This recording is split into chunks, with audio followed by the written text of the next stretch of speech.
I'm on the phone with Anne from Pikapi Podcast. And after doing a couple, I guess you could say, filler episodes, we're finally on to Movie 6, Jirachi Wishmaker, or Wishing Star of Seven Nights.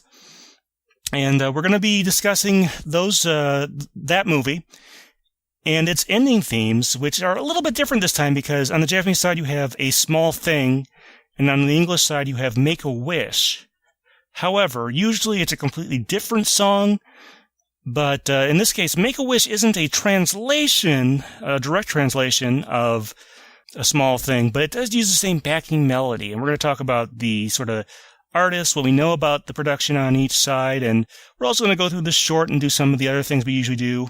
So it'll have a similar structure, but obviously the content is going to be a little different because of the song that was used. So we're going to start off on the Japanese side, since this was a Japanese song to begin with. And why don't you tell us about Asuka Hayashi, the young woman who performs this song in Japan? You bet. Okay, so Asuka Hayashi, she kind of came up during the early 2000s, and like a lot of just the typical pop artist path, she was really popular for a couple of years. It looks like she was very active between 2003 and 2005, and then kind of sort of petered off and, went into other pursuits. But yeah, during 2003 to 2005, she put out 3 albums, a whole bunch of singles, some DVDs. She did a lot of concerts. There is a single she put out in 2007 and then did a sort of compilation album in 2013. But other than that, she's not been really active recently. She's kind of known for her pop music and also some R&B, especially kind of towards the end of her career. And she's kind of really known for her voice. It was just very talented. She was able to do a lot of things and studied Chinese, actually, for a number of years. And so was able to collaborate with some Chinese artists and record songs in both Japanese and Chinese as well. And we talk about how it's interesting that A Small Thing and Make a Wish, they're very similar, different lyrics, but the same backing tracks. The B-side to A Small Thing, Chisaki Mono, is, hang on, I have to pull it up real quick, but it translates to I Want to Be a Sparrow, and that song has a Chinese translated version, or a Chinese version in the same way that A Small Thing has an English version in Make a Wish. So I just thought that was a cute little connection. Yeah, funny little path going from one song to the other, I suppose. You did mention that she sort of faded. Do you think she just kind of lost popularity? Is there a particular reason? Do you think she wasn't keeping up with tastes? Or, we talked, of course, in our a couple episodes ago about Perfume, which has managed to had a slow start, but managed to keep staying popular for 8 or 9 years now, I guess you could say. What do you think happened with Asuka? Well, it's hard to say without having more info on her, especially more English info. But in Japan, with the pop music industry is huge. The competition is fierce. And a lot of them that get into that industry kind of expect that they're only going to be really active for a short amount of time, unless they want to be like Speed or, Namie Amuro or something. And like I said, that's kind of what makes Perfume an anomaly. It's like they should have been out 5 years ago, but they're not. So I think with Asuka Hayashi, it's kind of that thing of for a couple years she was really popular, and then you stop being young and cute. You start maybe wanting to go to college, and so I think it's probably a combination of a lot of things. Probably she did start to just not be in the public eye so much. She's probably started to maybe lose some of her fan base that was kind of just into it for the next new thing. It just, in the same way that the pop music trended that way, just, started to go on the decline and decided she was done, is what I'm guessing. I don't think it was a sense that she failed, because she is still very lauded among her fan base that still listens to her old stuff. But by all accounts, she's married to an Olympic judo fighter, and they have a son. So by all accounts, she's happily married and it doesn't seem that she has any regrets. So it probably really just was, she probably wasn't expecting to be like Hamasaki Ayumi and go forever. Well, at least, if this were the American version of a story like that, it might have had a more tragic ending. It sounds like she's doing okay, though.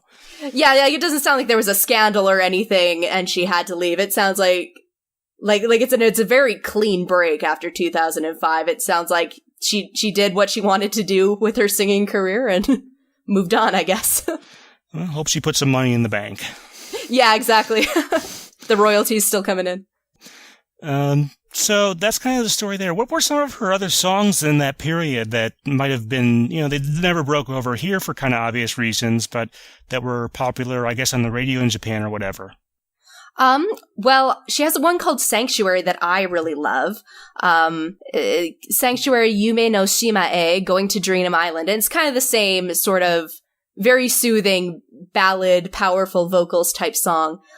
She had a song that was, let's see, I think it was Snowdrop, that was quite famous, and I think it got played on a lot of Uta no Hi sort of programs, those summer and the summer concerts and things. A song called Kokoro no Mame ni Unchanging Heart that also, again, is another ballad, not ballad, but sort of power song, that's gotten a lot of accolades. That was the one she released in 2007, so it kind of has a lit more maturity behind it, so I like that for it.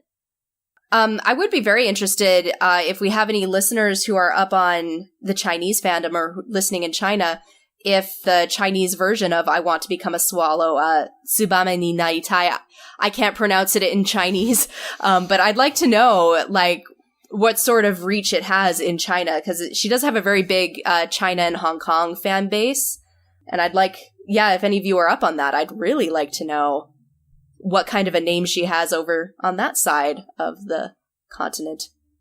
All right, well, that gives us a frame of reference on Asuka herself. What about A Small Thing? Who wrote that, and what have they also done? Okay, so the lyrics were written by Mireya Yoshiko, and then it was the composer and arranger were Yamautsuri Takahiro, and there's not much on him that I can find. He appears to be just a producer at the EMI Japan label, which was known as Toshiba Emi at the time, or Toshiba EMI.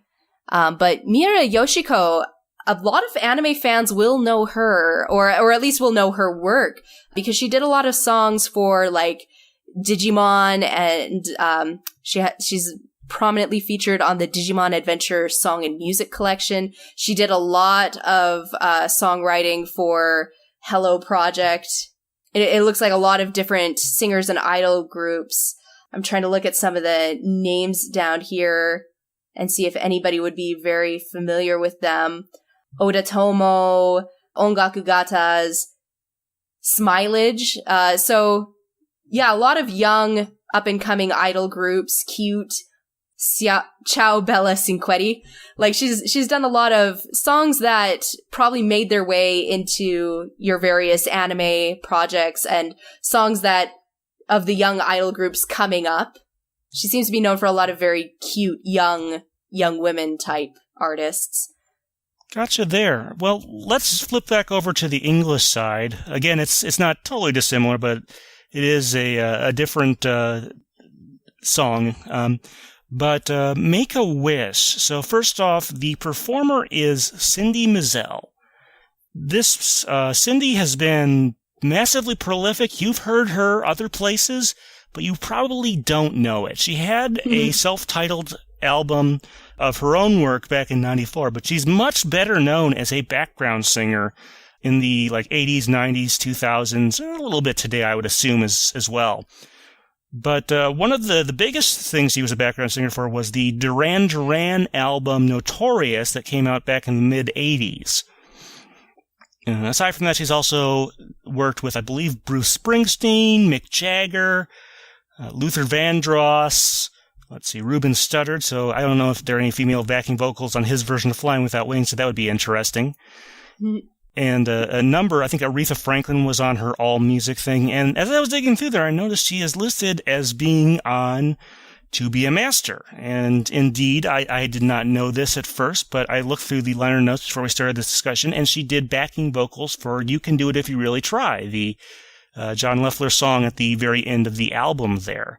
So this is not her first Pokemon thing, and she's originally from New Jersey, so I would suspect that John must have known her from, she must have done some advertising work with him, because that's where a lot of the To Be a Master performers came from. They were folks that John Leffler knew from some of his advertising work and recording there. And that eventually, of course, led to this. So, very accomplished singer, but most of the time she's not the featured artist. So it was kind of interesting to have her perform here. Now, as far as writing, the English version of the song, which again is not a direct translation, we'll talk about that in a little bit. It was done by Norman Grossfeld, one of the key guys in the 4Kids era over in the Pokemon dub. So not a total surprise there. I wish we knew more about how they went through reusing this song, how they were able to clear the rights for it, because that must have been not super easy by any means. It can be very difficult to clear a song to be rewritten like this. So I'm pretty glad that they did, because this is one of my favorite ending songs to any Pokemon movie ever. But unfortunately, we just don't know a ton about any of the logistics that went on that end. So, we've sort of talked about a little bit about the production, but since the same backing is used on both sides, let's talk about that as sort of one thing. It's got a very nice orchestra behind it. It's got a very sort of, I don't know if dramatic is the right word, flow to it, but it's definitely got a flow to it. Was that your impression as well, Anne? Yeah, and it definitely builds in its drama towards, like, the bridge and everything. It's very pleasing and peaks in all the right places. Yeah, it lends itself to being a very vocals-focused song, and at least going by the English lyrics, I think they did a very good job there. And speaking of lyrics, let's sort of talk, what is the Japanese version of the song, A Small Thing? What is that about?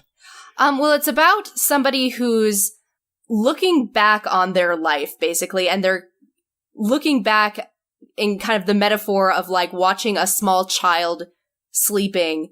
That's kind of the first verse, and realizing that it used to be them who was so small and so helpless and couldn't do anything. And they're thinking back about, before they learned to swim and when nightmares bothered them and, before they learned to sing.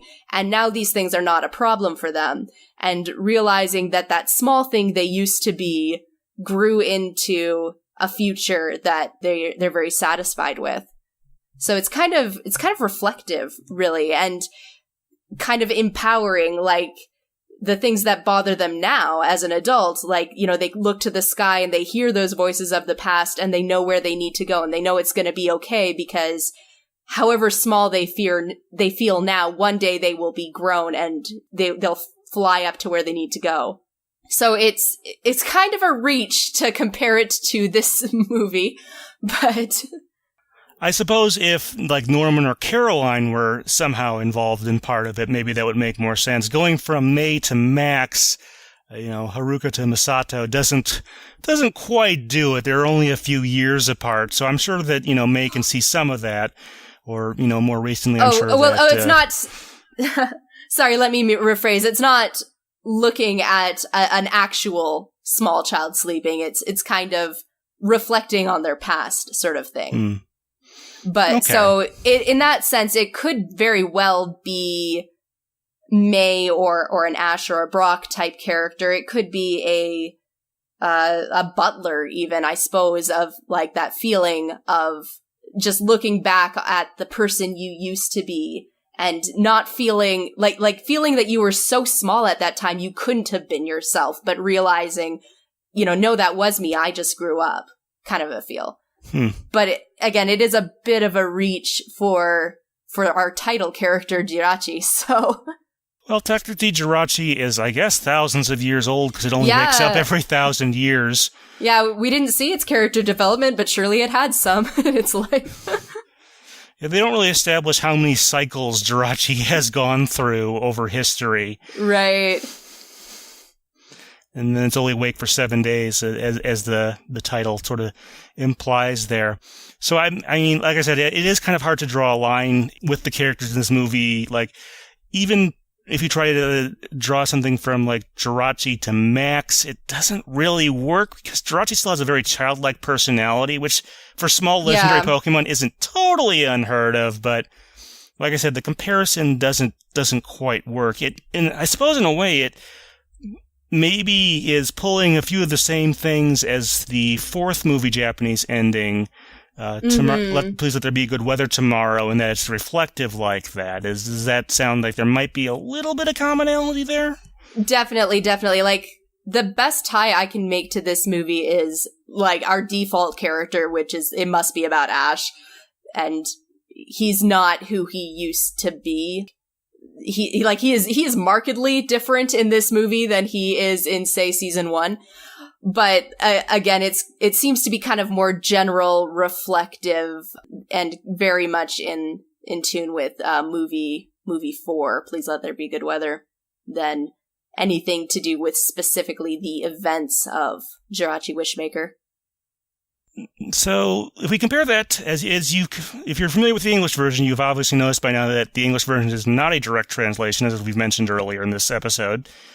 And it has some somewhat different themes. It focuses much more on the wish aspect. There is sort of the thing about, growing and becoming a more, successful isn't really the right word, but more developed person, I suppose, developed character is still sort of present in this one, because it sort of talks about it's sort of, to be honest, it's kind of the reverse perspective, because it's sort of talking at the beginning, fly a rocket to the moon. It's talking about all the things that, if you put your mind to it, things you can accomplish in your lifetime going forward. Right, yeah. Which is kind of interesting, kind of perspective. So these songs are kind of reverses of each other in a way, which is something that, like I said, if I hadn't asked you about this and we hadn't done a series, I would not have known. Yeah, it's kind of cool, though, that they seem so similar in, like, musicality, because they are the same, but to have them, like, just come from completely different angles is kind of a neat thing. Like, an interesting opportunity, I think. Yeah. And of course it focuses on the wish aspect, and from the perspective of someone who is young and looking towards their future, that kind of makes sense. And it says in Make-A-Wish that, you can sort of set goals for yourself in the future, but in the end, you're the person who has to do that. Watch your dreams come true. You don't need a shooting star. The magic's right there in your heart. So it's saying that you can make your own wishes come true if you work hard enough at them. Mm-hmm. Which is a theme of the movie. Oh, absolutely, yeah, because we have Jirachi, in the beginning, I know Max wishes for candy, and they sort of, it's sort of a false granting of that wish, because what happens, of course, is that Jirachi starts teleporting it from around the festival or carnival or whatever, and the people who are selling it are all freaking out as it disappears before their eyes. So that's sort of the thing there. And then, Jirachi's wish, of course, is that it wants to sort of go back to where it came from, that cave there, and it can't really do that by itself. And it needs the other folks, but that's its wish, so maybe that doesn't quite follow with the theme of having to sort of make your own wishes come true. But you kind of see the idea there. So on the English side there, they definitely went with the wish aspect of the movie, and sort of making, how do you make things happen that you want? And, even Butler obviously has his own wishes, as misguided as they may be for the vast majority of the movie. And he's working, of course, to make that happen, to near disastrous results. But you sort of see that is sort of the common theme of the movie. Yeah, and definitely, like, the ending sentiment, like when May realizes that her dream catcher, she's not been folding it down every night, and then realizes that it's better to make her own wishes come true anyway. Yeah, she misses the 7th night, which of course is when the climax of the movie is anyway, so it's like... a little busy. I think I should maybe just thank the stars or whatever that I'm still alive after all of that. Right. But, I mean, there is that whole debate in the fandom of what did May wish for. You know, a lot of people think, well, she wanted to be like a contest star or something like that. So maybe that was it. But all the same, we never know. So, but so that's sort of the direction the English one heads into. One thing that's interesting, I should point out in the end credits of the English version is that you get both versions of the song in there. And it starts off with the English version, which I think is probably a good idea. If it started out with the Japanese version, I think that would have been, sorry to say this, maybe a turnoff for some listeners. The interesting thing I noticed, though, is that it switches over to the Japanese version in the credits pretty much exactly where the credits switch over to the Japanese production staff. That's cool. That is, I mean, it took a lot of planning, I'm sure, and timing and stuff like that to make that work. But it's a nice little touch. It is. Now, speaking of different versions, apparently there is like a full English version of Make-A-Wish, all English lyrics, and there's some stuff that I guess isn't in there. Unfortunately, it has never been commercially released. It was apparently played some at like some of the 10th anniversary celebrations they did, you know, obviously a little over a decade ago. But someone asked about it on the old Pokemon.com mailbag they used to have, and they said, oh, there's not really any plans to release it. Sorry. Aw. That I really wish, along with a ton of other stuff from sort of like the post-second generation era, I really wish could get released commercially. And since we're talking about the dual version thing, I suppose one thing we should mention is towards the end of the credits, they start overlapping. They have, you know, Cindy doing the English and Asuka on the Japanese, and it's almost like a call and response thing, which is really fun to listen to, I think. Did you get that impression as well? Well, actually, I always thought it was Cindy recording all the Japanese lyrics, because when it switches over to the second verse where it's all in Japanese, I'm 90% sure that's Cindy Menzel's voice, not Asuka's. So, like, I mean, you are the one who I think has more of the production notes than me. I honestly have no idea. I'd have to listen to it again and compare the versions. Yeah. And that does not sound like Asuka to me, and it sounds a lot more like Cindy Menzel with a bit of an English accent on the Japanese words to me. But like, again, I don't have the notes exactly of like who sang what where. Now, the call and response, I'm not sure of. I've not listened to it closely enough to make a judgment call. I suppose if I wanted to really dig into it, I could try. If that really is Cindy doing the Japanese version, the English end credits, I would have to double check that. It would be very impressive if it is. Extraordinarily. But I mean, that's certainly better than my skills at any foreign language singing. I know, right? Way beyond that. Yeah, I'm fairly certain that there's a bit of an accent there that Asuka doesn't have when she sings the track. So that's why I think it is Cindy. But I've not like actually looked through the notes and, you know, who is credited doing what kind of a thing. So that might be a project for our listeners, because this song is kind of hard to find a lot of that background information on. Yeah, unfortunately, I may get a chance at some other time, but I have tried various times to get a hold of Cindy to talk more about this, but haven't had any luck getting a response, unfortunately. Because this is a song that deserves to have more documentation on it. I know, it's just so good. Hi folks, Steven here. I just wanted to let you know about a written interview I posted to the pokepress blog a few weeks ago. It's with Mark Mueller, co-writer of Somewhere Someday from the Pokemon the First Movie soundtrack. The song has an interesting history, which we cover in the article. Oh, and by the way, Mark also wrote the theme song to a famous 80s cartoon featuring a rather wealthy waterfowl. We talk about that too. If you're interested, click the card and give it a read. Thanks. Keep listening for more from this interview.